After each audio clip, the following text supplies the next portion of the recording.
Hey guys, Tuesday, April 9th, 2024. Market recap. Let's look at the uranium.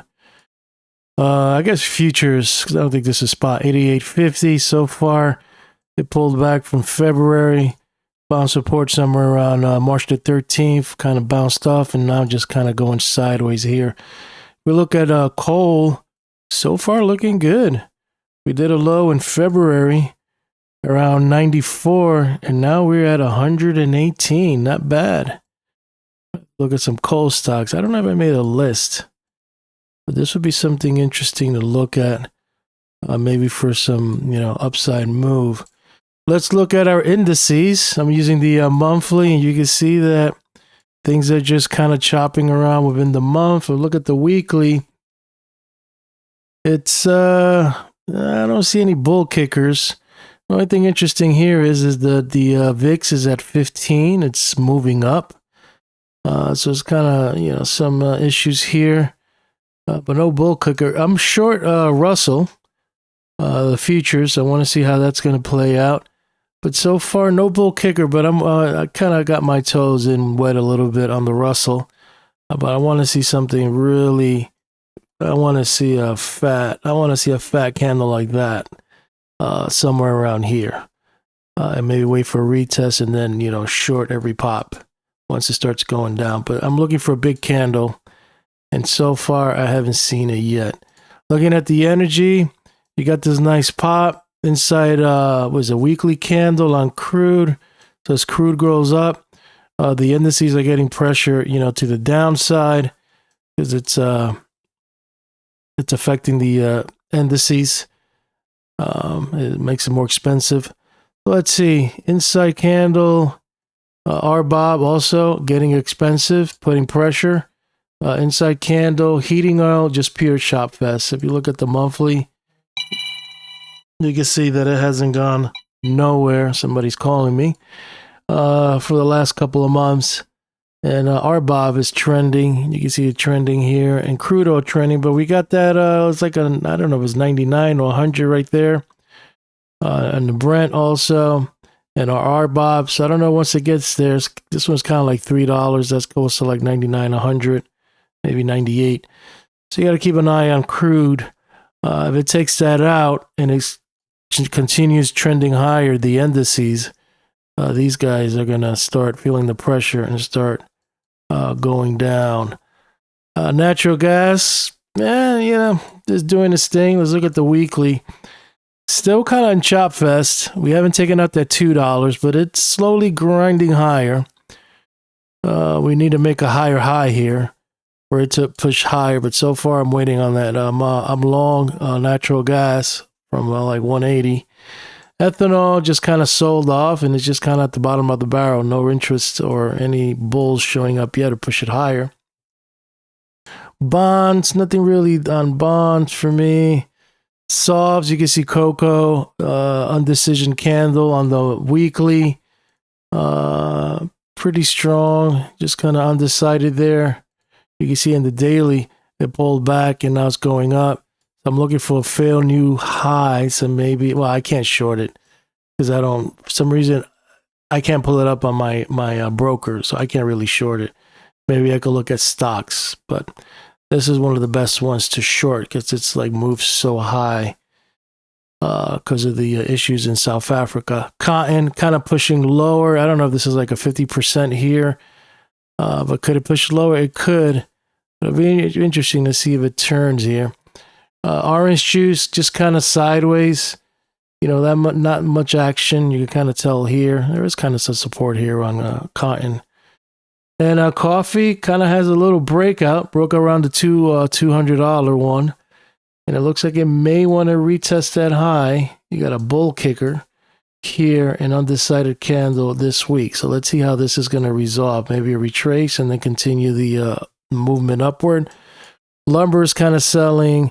Sugar just chop fast. You can just see it here, like the last couple of months.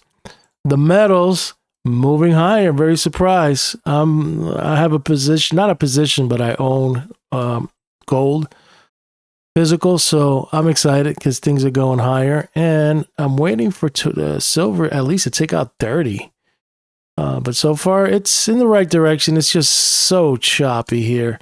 And finally starting to get some momos kind of waking up. Platinum, just chop. Not really, it's just like in a triangular pattern, not really doing much, although kind of getting a breakout. So I guess gold and silver are kind of pulling everybody up.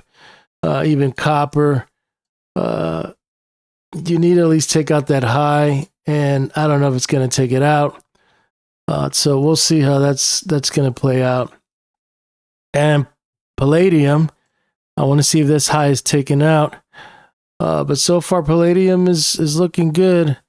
This bottom so far is holding, and the weekly cycles are bottoming out here. So we get a nice little bull kicker that's going to really confirm it to the upside. I mean, we had this one here, but then it pushed back.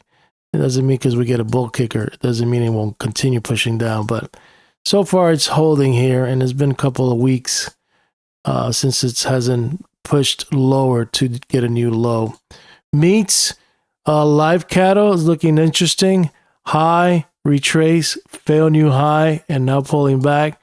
This would probably be a good area to see if this holds. Or if you want to short it, this would probably be a good area to test right here. Same thing with feeder cattle. This would be an area maybe to go short, maybe a pop, and every pop just kind of short it until it gets down to this here. So this would probably be a good target. I'm going to look into that and see some key levels if I'm going to play this one here. Lean hog, I'm not really trading grains. Nothing really, just kind of sideways here, sideways. I mean, the bias is down. Passive least resistance is down. Rice is just chopped sideways, but yes, sideways, down, kind of down to sideways, and even canola kind of down to sideways. Currencies, the dollar, super doopy chop fest right here. Nothing really pushing it higher, nothing really pushing it lower. I would avoid the dollar. However, gold, it's just moving. It's just like, I don't care what the dollar's doing. I am going higher. So that's good. Same thing with euro, the yen. Everybody's just kind of stagnant, just kind of sideways because the dollar's not really doing nothing. Nobody's really kind of taking any lead here. And on the weekly, you could just see it just stuck in this range between 106-ish all the way to 100 and hovering tight really at 103, and everybody's kind of reflecting it. So to sum it all up, probably the ones that will probably be interested, I'll keep an eye on palladium because I really like that market. Maybe copper.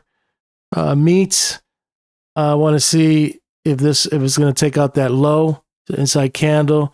So if it's going to retrace up or down, I'll probably play that. The metals, I already did that. Softs, I can't trade cocoa, but this is probably the best one. I'm not doing bonds. Energy, let's see if crude oil could continue pushing high, at least get to 90 and test this high. Or it's going to, do a trend line and see if it's going to break it there. And natural gas, at least $2. I'm going to do another video on natural gas. If this $1.52 is going to hold, I have a target to the upside. And it might just take a while, but I think it's probably going to get hit if this 152 holds of the February 20 low. And the indices, I'm short Russells. Waiting for an ugly candle to show up. And I don't know if it's this week or next week, but the VIX is waking up. So that's a sign. I need to probably do a cycle on VIX to see if this is something that's looking like that. Because if it's looking like that, chances are things will start probably going down like this. I mean, not a crash, but, a nice little retracement, maybe something like this, or maybe even, shorter in length, maybe something like this and sideways and then go up maybe for 2 or 3 months. That's all I'm looking for, a little downside. Well, that's it for me for my market recap, and I'll keep you posted on my thoughts on the market recap.